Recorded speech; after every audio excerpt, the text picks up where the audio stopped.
ছোট্ট একটা মেসেজ ছিল।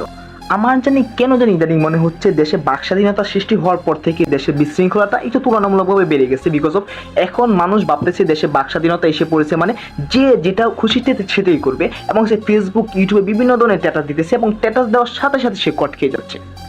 বাই দ্য ওয়ে, আমি ওই উকিলটার কথা বলতেছিলাম, যে উকিলটা ওই যে কোঠা আন্দোলনের সময় বাংলাদেশের ছাত্র জনতাকে অনেক হেল্প করছিল।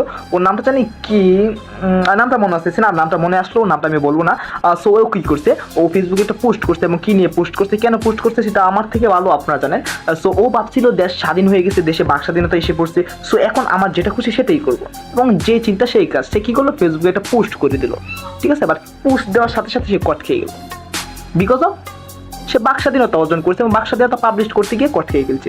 সো আমার কথা হচ্ছে ভাই এটা না, বাক স্বাধীনতা মানে এই না আপনি যেটা খুশি সেটাই বলবেন। বাক স্বাধীনতা মানে এই, আপনি যখন যেটা খুশি বলবেন এটা যাচাই বাছাই করে বলবেন, না হয় কি কট খেতেই হবে।